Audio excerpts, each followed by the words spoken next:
على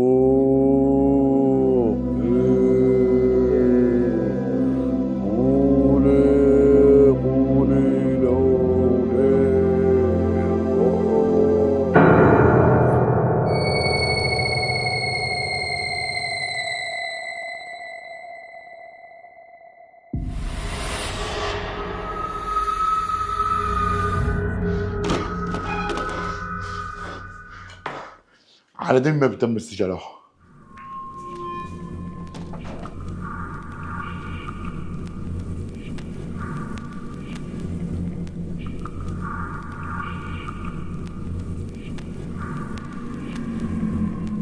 ما راح اخليه يكملوا هذا الشيء.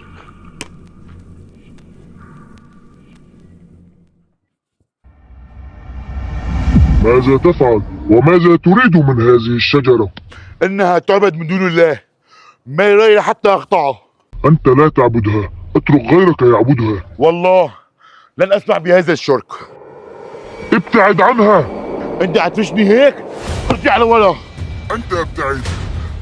أوه أوه أوه أوه أوه أوه أوه. ابتعد عني، ابتعد عني. ما عاد اتركني اقطع الشجرة. توقف. ايش بدك؟ سوف أعرض عليك عرض جميل. عرض شو؟ اترك الشجرة وسوف تجد كل يوم تحت وسادتك 1000 درهم. وعدني. أعدك بذلك. وانا موافق.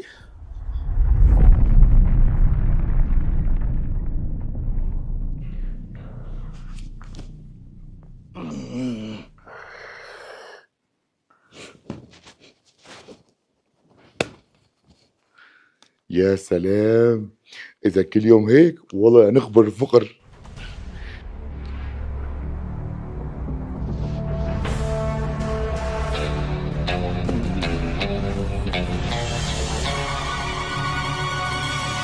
لك ما عم بصدق عيوني.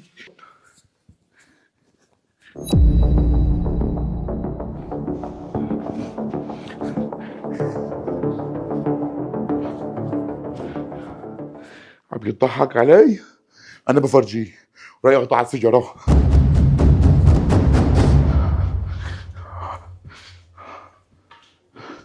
ما بصير يتم السيجاره، بدي اقطعك.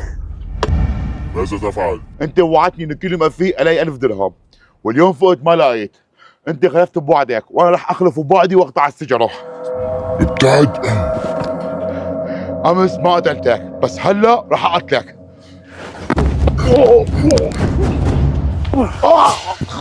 اتركني. لن أتركك. اتركني وبودك ما راح اقطع السيجاره. بس اسالك سؤال، شو هزمتك بالمره الاولى وانت هلا هزمتني؟ لأنك في المرة الأولى خرجت لنصرة الدين، وكانت نيتك خاصة لله، فلم يكن لي عليك سلطان. فأما هذه المرة خرجت من غضب نفسك ولأجل المال والدنيا، فسلطت عليك وهزمتك. يا أيها الناس كلوا مما في الأرض حلالا طيبا ولا تتبعوا خطوات الشيطان إنه لكم عدو